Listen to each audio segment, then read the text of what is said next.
Hi, welcome to my financial analysis of the brand Nike versus their competitor Under Armour. So this is what Nike is. They're best known for their shoe brand.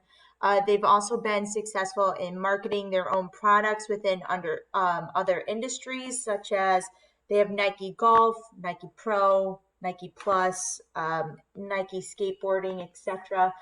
And they also are found to be in the apparel and accessories, along with some sports equipment industry as well. So here's just a brief overview of their current financial health. I had Prabeline from this year where he was able to report the following stats on how Nike was overall doing. So they had a market capitalization of $143.6 billion as of February 2020.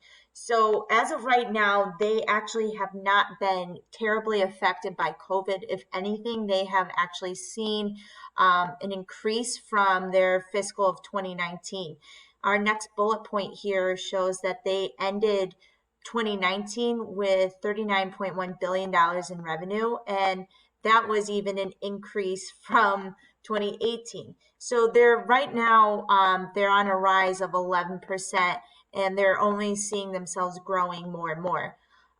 Nike's revenue, it was 37.2 billion, and that was the revenue as of 2019's fiscal. And because they are also a global company, we were also able to see kind of where they're able to generate their money from the different countries that they're in. So we can see here that North America really makes up 42% of their revenue. Europe, Middle East, and Africa make up 26%, Greater China 17%, and then Asia Pacific, Latin America make up 14% of the total revenue. So here's an overview of the current industry and some of the trends that we're seeing. So like I said before, they're seeing an overall market growth, and this is going to accelerate at a 6%. We can see up here in this top left-hand corner. They're in an incremental growth. So we're seeing from 2019, and they're projected up to 2024 to be over a $53 billion incremental growth, which is absolutely incredible. This year alone for 2020, they've seen a 5.27% increase. And obviously, we have seen how much COVID-19 has affected many companies and how a lot of them have not been able to get back on track. Nike, on the other hand, has been able to skyrocket since the pandemic. This market is also fragmented with several players occupying the market space, or market share. That would be some of their local competitors. So we have Under Armour, Adidas, Fila, more companies that are in that niche market. 32% of the growth will originate from the APAC.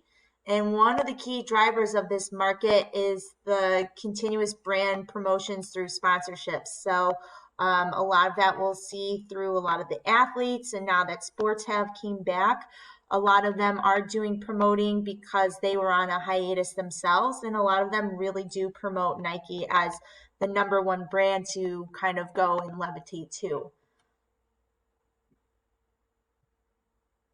Now we're going to take a look at their competitor, which is Under Armour. It's one of very many.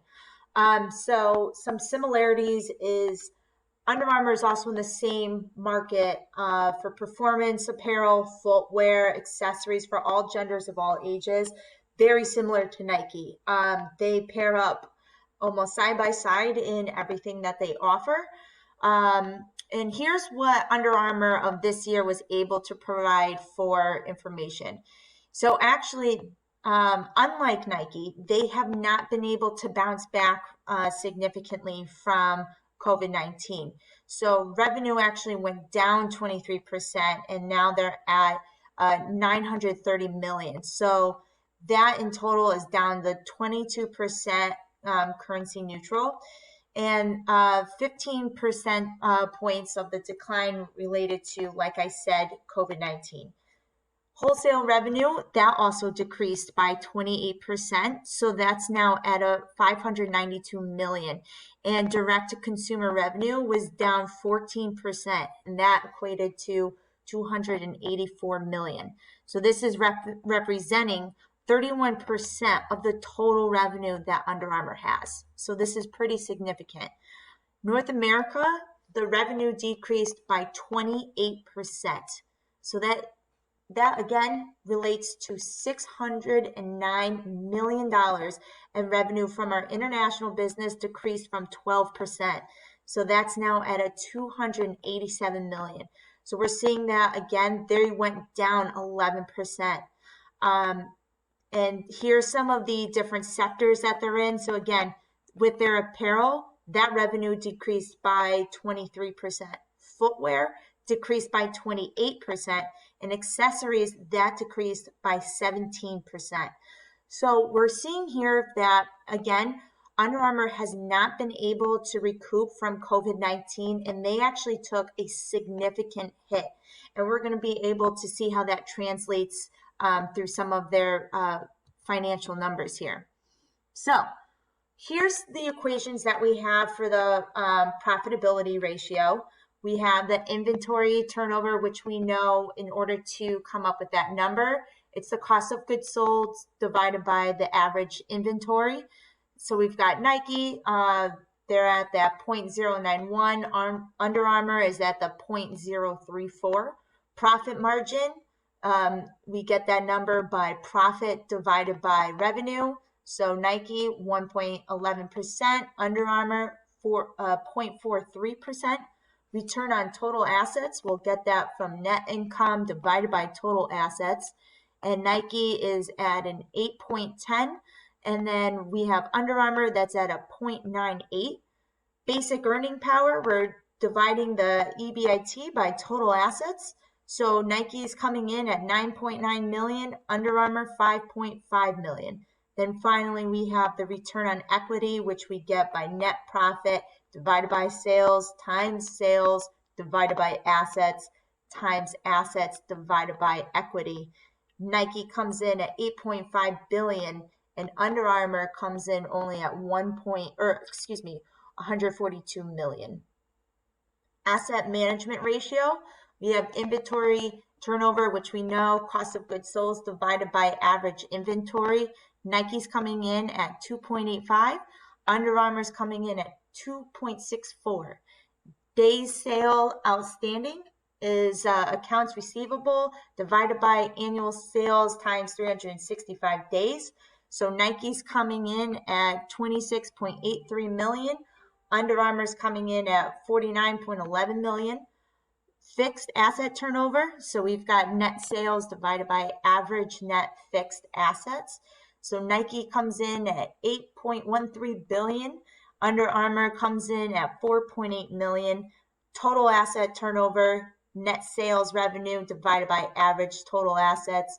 We've got Nike coming in at 1.19 billion, and Under Armour is coming in at 1.22 billion. Finally, we've got the liquidity ratio. So we have current ratio, which we get by current assets divided by the current liabilities. Nike's at a 2.48. Under Armour is at a 1.9 billion. And then we've got our quick ratio, which we can get by the cash equivalent plus the marketable securities plus accounts receivable. Then we divide that by their current liabilities. So Nike's coming in at 1.06 billion, and Under Armour is coming in at 93 million. Then we have our debt management ratios. So total debt to total assets is total debt divided by total assets. We've got Nike coming in at 41.52 billion. Under Armour is coming in at 27.21 billion.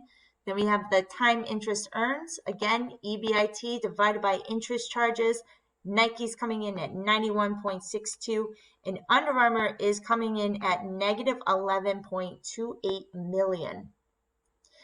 Price to earnings for our market value ratios is we're taking the market price per share divided by the annual earnings per share. So Nike is at a 92.84 and Under Armour is a negative 25.27.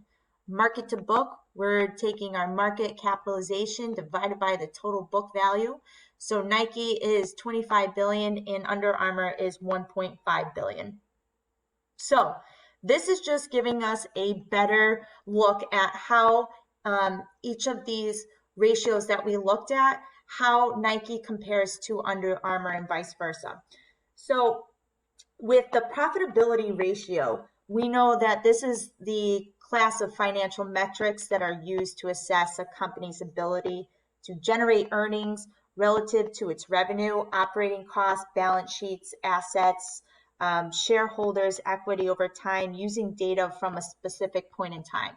So what we're seeing is Nike is just outranking Under Armour in every single category here. They're proving that they are a more profitable company, that they're also they're selling enough of their products that is making them very marketable during this time. Again, so we have the assessment management ratios, which we know that this compares the assets of a company to its sales revenue. So again, we're seeing that for the most part, Nike's the one that is having that ability to share or to sell their products, that's generating their sales revenue, that's again making them the the company to beat. And also from a consumer standpoint, this is the company that is showing that their product sells. Then we have the liquidity ratio. So as we learned, this is a financial metric that's used to determine a debitor's ability to pay off current debt obligation without raising external capital. And we're seeing here that again, Nike is outranking Under Armour by these numbers alone. We've got, for their current ratio, they're at a 2.4 billion. Under Armour's only at a 1.9 billion. In quick ratio, which we'll see that significant difference, Nike's at a 1.06 billion, while Under Armour's just remaining at a 93 million. So again, we're seeing that Nike's being able to be a more profitable company for their shareholders and consumers. The debt management ratio, so we know that this measures how much of a company's operations come from debt instead of other forms of financing, which could be through stock or personal savings. Here again, we're seeing that Nike is the one that found out how to manage their finances correctly. Their product is selling, it's making them money, which in turn is having their company generate more revenue than Under Armour can even fathom at this point in time. Then we have our market value ratio. So this evaluates the current share price of a publicly held company stock. And we also know that employed by current or potential investors that determine whether a company's shares are overpriced or underpriced. So we're seeing here that Nike is going to be a company that shareholders are going to want to be a part of, because this is where they're going to see the bang for their buck, compared to Under Armour, where they don't even basically come into the same category as Nike even is in. So we're seeing here that to sum this all up, that Under Armour really took a significant hit during COVID.